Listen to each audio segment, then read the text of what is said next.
Bonjour, aujourd'hui j'interviewe Emma Verdé avec mon amie Jasmine. Je suis Léonie, la chroniqueuse littéraire de Samedi Lire. Salut Emma, on est super contente, moi, Léonie et Jasmine, de te rencontrer. Merci beaucoup de t'être déplacée pour venir répondre à nos questions. On t'adore et on admire tout ce que tu fais. Mais premièrement, j'ai une petite question avant de commencer. Je sais que YouTube et le monde de la littérature, c'est vraiment différent. Est-ce que tu t'attendais à autant de succès? Ben non, je m'attendais vraiment pas à un aussi gros succès. Je me disais, tu sais, regarder mes vidéos sur YouTube, c'est facile, c'est juste aller sur votre ordinateur puis d'aller sur YouTube, de regarder. Mais je me disais, est-ce que les gens vont vraiment se déplacer en librairie pour aller acheter quelque chose que j'ai fait? Puis finalement, tu sais, je me disais, au pire, ce sera juste comme les vrais abonnés qui vont aller l'acheter puis qui vont le lire. Puis c'est pas grave s'il y en a pas beaucoup. Puis finalement, il y avait vraiment beaucoup de ventes. Fait que je m'y attendais vraiment pas puis j'étais vraiment surprise. Fait que la réponse, c'est comme, je m'y attendais pas du tout, là. Qu'est-ce que tu aimes de la vie d'une YouTuber?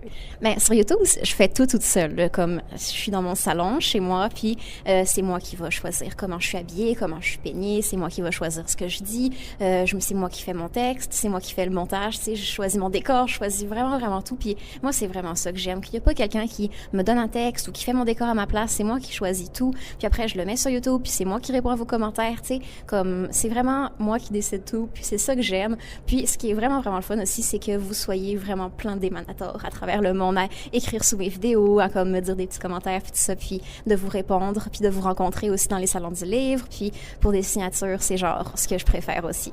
Donc, c'est ces deux choses-là. Quel est ton hobby préféré à part tourner des vidéos pour ta chaîne? J'aime plein de choses. J'aime beaucoup faire des voyages, même si c'est près de chez moi. Je visite des endroits. J'aime ça comme rencontrer des nouvelles personnes, visiter des nouveaux endroits. Sinon, j'aime magasiner. J'aime beaucoup la cuisine, j'aime manger, puis découvrir plein de nouvelles nourritures. Qu'est-ce que j'aime? Je fais du snow. J'aime beaucoup faire du snowboard. Est-ce que vous en faites? Non? Ah! C'est le fun. Mes amis font du ski avec moi, puis là, on va comme glisser sur les pentes. C'est vraiment le fun. Sinon, c'est pas mal ça que je fais dans mes temps libres. Comment sont importantes les émanateurs pour toi?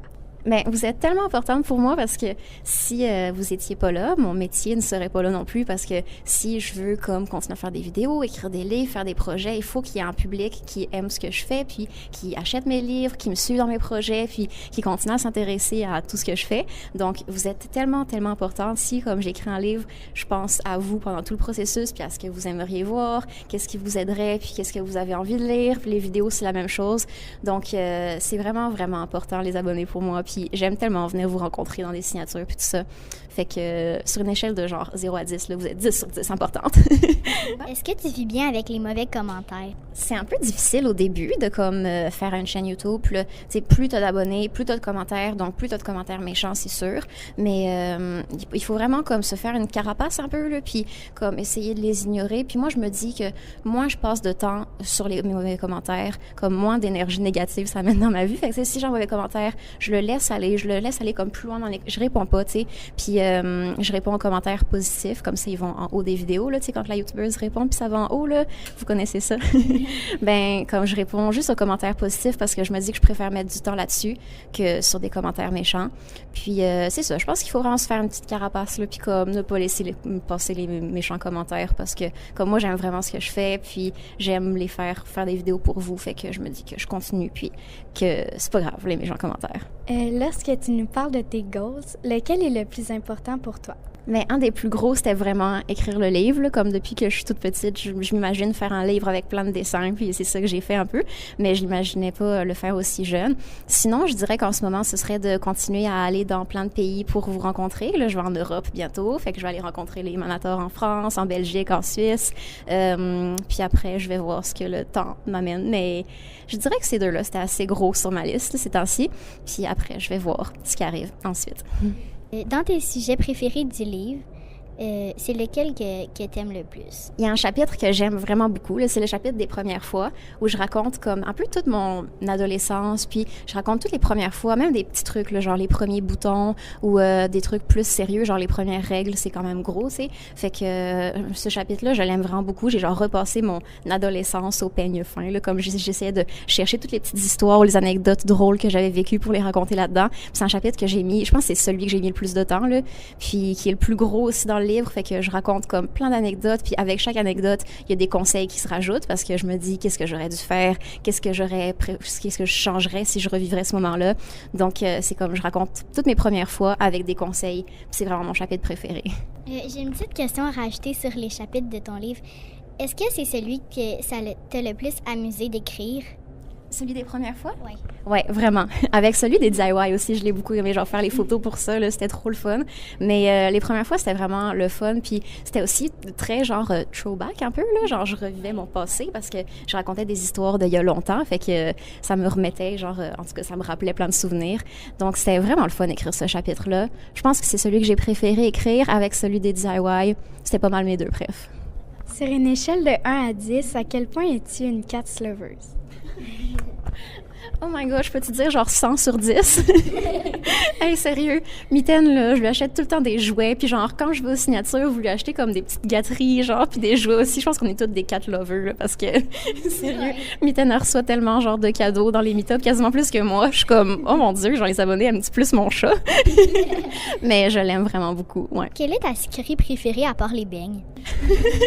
J'aime bien le à part les beignes, parce que vous saviez que j'allais répondre ça, genre.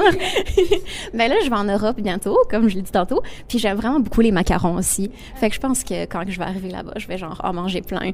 Ça va être comme mon souper de tous les jours là-bas.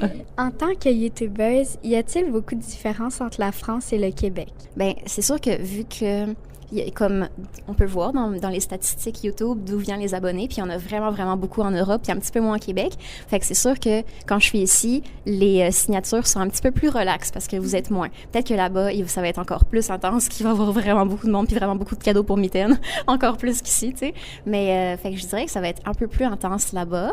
Puis sinon, j'aimerais ça y aller plus facilement pour les rencontrer, mais vu que c'est loin, je peux pas vraiment. Mais à part ça, je dirais qu'il y a pas vraiment de différence. Comme à part l'accent, là, tout le monde se ressemble un petit peu, là. Les émanateurs ici ressemblent beaucoup aux émanateurs en Europe. On porte tous des oreilles de chat, là, puis c'est vraiment le fun. Quel est ton compte Instagram préféré? Oh mon Dieu. Genre, je suis plein de comptes d'animaux. Genre des comptes de lapins, genre. Ou de comme les chats des youtubeurs. J'aime vraiment ça. Suivre genre des animaux sur Snapchat. Ça a l'air niaiseux, là, faire un compte pour un animal, mais c'est bien le fun. Sinon, je suis plein de youtubeuses comme Bethany Mota, je la suis beaucoup. Sierra, Eva, je les aime toutes beaucoup. Fait que je dirais les comptes des youtubeuses, puis les comptes d'animaux. Combien ça t'a pris environ de temps à écrire ton livre et est-ce que ça a été long et pénible? Pénible par moment, je dirais, vraiment, là, parce que moi, je voulais comme que ce soit sorti le plus vite possible. Tu sais, moi, j'ai des idées là, très spontanées, puis comme je veux que ce soit fait, puis je suis vraiment impatiente. Donc, quand j'ai eu l'idée, on me disait, ouais, mais c'est très long écrire un livre, est-ce que t'es sûre que t'as toutes les idées? Puis j'étais comme, ouais, j'ai plein d'idées, là. Donc là, j'essayais de le faire comme, tu sais, qu'il soit rapidement en librairie. Fait que je m'étais donné comme un objectif. Je voulais qu'il soit comme pendant l'automne. Puis là, ça allait vraiment vite, puis c'était très long à faire. Fait qu'il y avait des moments là, que je travaillais toute la nuit, puis j'étais découragée à faire les dessins, puis les textes, puis tout ça. Fait qu'il y a des moments que j'étais découragée, puis j'étais comme, oh mon Dieu, pourquoi j'ai eu cette idée-là? Mais finalement, comme je l'ai fini, puis maintenant, je suis super fière. Mais c'est ça, c'est vraiment, vraiment long faire un livre, puis par moments, j'étais comme découragée, mais c'était aussi vraiment le fun. As-tu des frères ou des sœurs? Si oui, combien? J'ai une petite sœur, puis un grand frère. Merci, c'était vraiment le fun de te rencontrer. On est super reconnaissante que tu aies répondu à nos questions. Merci beaucoup, on continue à te suivre sur YouTube.